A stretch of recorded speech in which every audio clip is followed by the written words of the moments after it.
Day everyone. I am Jovelyn Tueca from BS Ad 2B, and today we are going to discuss the leading theoretical approaches to globalization.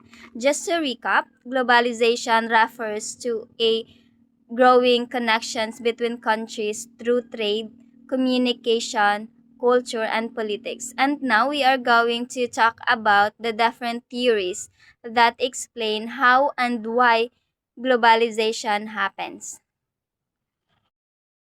So, what are these theories? These theories are ways to understand how globalization works, and each of these theories have a different views on power, trade, and global relations. So, the first theory is the theory of realism, where countries are the main players in globalization, and each country acts in its own self-interest to gain more power, and globalization is a competition for control over resources, land, and trade.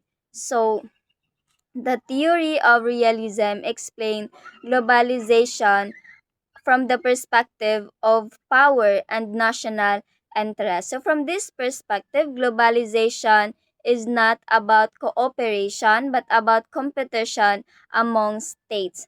So, among states for resources and strategic advantages. So, one of its best example is the West Philippine Sea dispute, wherein in the West Philippine Sea, countries fight over it because it has valuable resources and it is good for shipping. So they're putting their own needs first, even with international rules around it. So that's exactly what realism is about. It is power driven.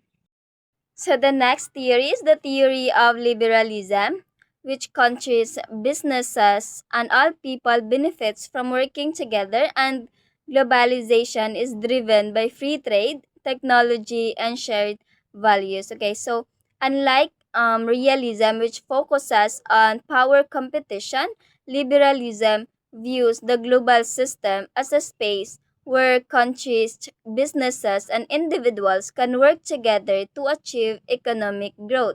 So, one of its best example is our overseas Filipino workers or OFW and global trade. So millions of Filipino work abroad in different countries and they send money home to help their families and also help boost the Philippine economy. So by working with other countries and letting people and goods move freely, the countries can gain more money, jobs, and opportunities. So the theory of liberalism is about prosperity driven. Okay, so next one is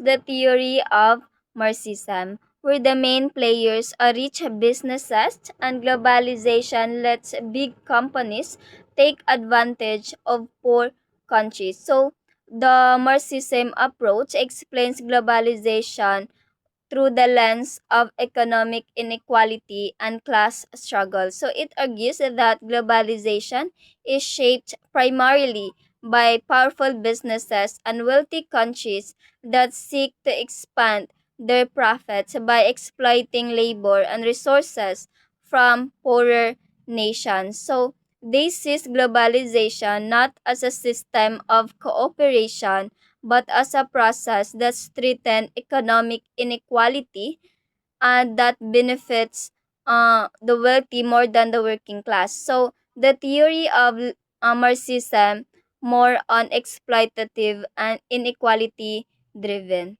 Okay, so next. So the last one is the feminist theory. So feminist theory say that globalization affects women in a different way than men. Even though globalization connects countries and create new opportunities, it often makes existing inequalities worse, especially for women.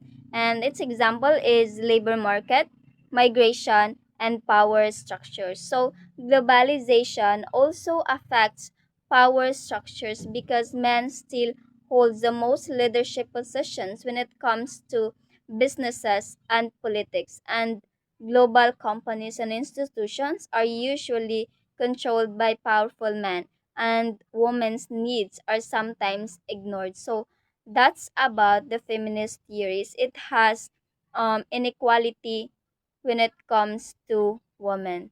So I think that ends our discussion.